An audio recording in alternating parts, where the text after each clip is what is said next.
Olá, amados irmãos e irmãs, com muita alegria nos reunimos hoje no dia 18 de janeiro, hoje é sábado, estamos na primeira semana do tempo comum. Esse tempo é um tempo em que somos convidados a caminhar junto com o Senhor. É o tempo do discipulado. O discípulo é aquele que está com o Senhor, caminha ao seu lado, aprende dele o caminho a ser seguido.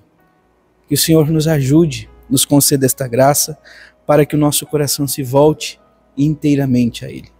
Eu te convido, amado irmão, amada irmã, você que está chegando ao canal do YouTube de nossa paróquia, a se inscrever, a deixar o seu like, seu comentário, a compartilhar esse vídeo com alguém que você conheça, para que o Evangelho de nosso Senhor Jesus Cristo alcance mais corações.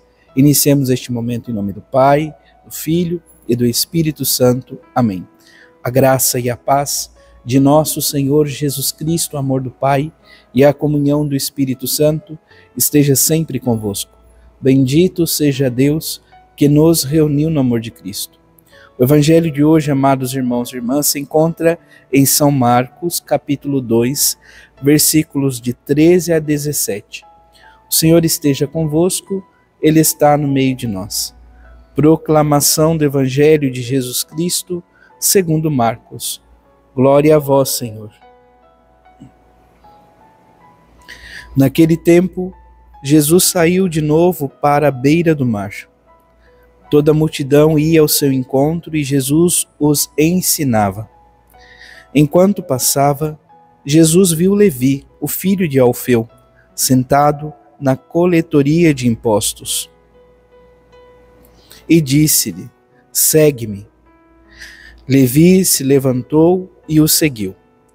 E aconteceu que, estando à mesa na casa de Levi, muitos cobradores de impostos e pecadores também estavam à mesa com Jesus e seus discípulos. Com efeito, eram muitos os que o seguiam. Alguns doutores da lei, que eram fariseus, viram que Jesus estava comendo com pecadores e cobradores de impostos. Então eles perguntaram aos discípulos: por que ele come com os cobradores de impostos e pecadores? Tendo ouvido, Jesus respondeu-lhes: não são as pessoas sadias que precisam de médico, mas as doentes. Eu não vim para chamar justos, mas sim pecadores. Palavra da salvação. Glória a vós, Senhor. Amados irmãos e irmãs, estamos ainda ouvindo, enquanto igreja, a carta aos Hebreus. Hoje o trecho desta carta é o capítulo 4, versículos de 12 a 16. Diz assim: irmãos, a palavra de Deus é viva, eficaz e mais cortante que qualquer espada de dois gumes. Penetra até dividir alma e espírito, articulações e medulas. Ela julga os pensamentos e as intenções do coração. E não há criatura que possa ocultar-se diante dela. Tudo está nu e descoberto aos seus olhos, e é a ela que devemos prestar contas. Temos um sumo sacerdote eminente, que entrou no céu, Jesus, o Filho de Deus. Por isso, permaneçamos firmes na fé que professamos. Com efeito, temos um sumo sacerdote capaz de se compadecer das nossas fraquezas, pois ele mesmo foi provado em tudo, como nós, com exceção do pecado. Aproximemo-nos então com toda a confiança do trono da graça, para conseguirmos misericórdia e alcançarmos a graça de um auxílio no momento oportuno. Palavra do Senhor, graças a Deus. Amados irmãos e irmãs, este texto que nós acabamos de ouvir, o texto da carta aos Hebreus, nos apresenta duas condições. Depois de ter prometido o repouso, de estar na presença do Senhor. Então, repouso é viver aquilo que Santo Agostinho dizia: inquieto se encontra o coração enquanto não repousa em Deus. Então, ter um coração voltado. Então, isso é prometido para aqueles que são fiéis ao Senhor. Então, a fidelidade ao Senhor nosso Deus. O autor também apresenta, amados irmãos e irmãs, a cada um de nós, a garantia de que essa promessa irá se realizar. E esta garantia é a palavra de Deus. Esta palavra é viva e eficaz, porque é o próprio Deus quem opera por meio dela. Ou seja, melhor ainda, é o próprio Deus que é ela. Jesus é a palavra encarnada do Pai. É o Verbo encarnado que vem ao nosso encontro. A presença e a ação de Deus na sua palavra torna-a penetrante, capaz de conhecer o mais profundo do segredo do coração do ser humano. Então não há nada que fique oculto diante da palavra de Deus. Ela perscruta os corações. Ela é capaz, como diz a palavra, de dividir alma e espírito. Ela é penetrante, ou seja, a palavra tem força salvífica. Por isso é importante sempre termos em mente aquilo que diz o apóstolo São Paulo: só pode ter fé se há pregação, porque a fé vem pelo ouvido. Então que o Senhor abra os nossos ouvidos para que possamos acolher a sua palavra e assim a nossa fé aumente cada dia mais.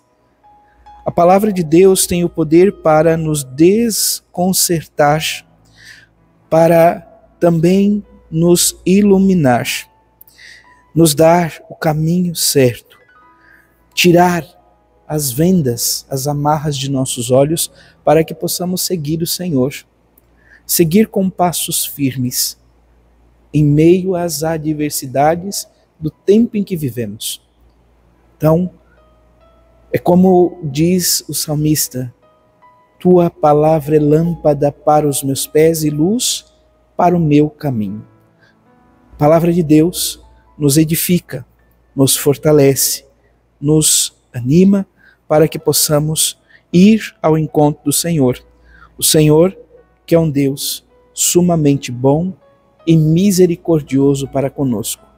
A justiça de Deus é realmente o seu amor derramado para conosco. O Salmo 18 tem como resposta: vossas palavras são espírito, são vida. Tendes palavras, ó Senhor, de vida eterna. Então a palavra do Senhor é palavra de vida para cada um de nós. Para que possamos, amados irmãos e irmãs, ter uma alma que tenha então o desejo de Deus. A lei do Senhor Deus é perfeita, conforto para a alma, o testemunho do Senhor é fiel, sabedoria dos humildes. Que o Senhor nos conceda a graça de desenvolvermos a virtude da humildade. Por fim, o Santo Evangelho nos apresenta, amados irmãos e irmãs, mais uma vocação. O Senhor que passa pela vida de um homem e o convida a seguir, e ele se coloca a caminho. É bonito perceber, sobretudo, esta dinâmica dos amigos de Mateus. Os amigos de Mateus não querem expô-lo. Quando nós observamos, por exemplo, esta cena do chamado de Mateus, escrito por ele mesmo, ele tem a profunda humildade de dizer: olha, havia um cobrador de impostos, o seu nome é Mateus, ou seja, ele está falando dele mesmo.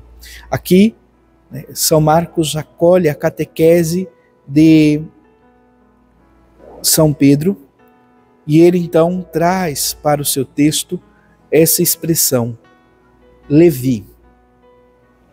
Havia um cobrador chamado Levi, cobrador de impostos, ele era filho de Alfeu, que estava sentado sob a coletoria de impostos. É muito forte, sobretudo, esse contexto de estar sentado. Quando nós vamos lá para o Salmo 1, amados irmãos e irmãs, nós ouvimos, sobretudo, a palavra de Deus que nos convida a um caminho de santificação, dizendo: felizes aqueles que não dão ouvidos, não trilham os caminhos dos ímpios, e não se sentam com eles. Então, sentar-se é o último estágio de um pecado enraizado.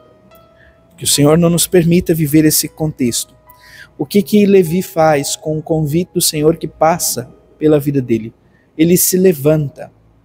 Então esse levantar-se tem o mesmo sentido de ressuscitar. É como, sobretudo, Levi ou Mateus, como nós conhecemos, ressuscitasse desta vida que vivia e agora passa a seguir o Senhor. Ele convida Jesus a estar em sua casa para uma refeição e Jesus então se coloca a caminho, se faz presente. Ele está lá comendo entre pecadores e cobradores de impostos, e alguns doutores da lei, que eram fariseus, ficavam horrorizados com aquilo. Por que ele come com os cobradores de impostos e pecadores? Jesus, ouvindo isto, diz: não são as pessoas sadias que precisam de médico, mas as doentes. Eu não vim para chamar os justos, mas sim os pecadores. Entenda, o Senhor não está dizendo que ele deixou de lado os justos. Os justos já estão no caminho certo. Ele vai ao encontro da ovelha perdida. Então que o Senhor não desanime, ou melhor, jamais vai se desanimar, mas que o Senhor não desista de nós. Ainda que talvez pelo caminho muitos possam desistir dele. O Senhor se mostra fiel para com cada um de nós, que possamos reconhecer esta fidelidade e ir ao encontro do Senhor, ao encontro do Deus que tanto nos ama, um Deus que jamais nos abandona. Louvado seja nosso Senhor Jesus Cristo, para sempre seja louvado. Abençoe-vos o Deus Todo-Poderoso, em nome do Pai, do Filho e do Espírito Santo. Amém. Graça e paz.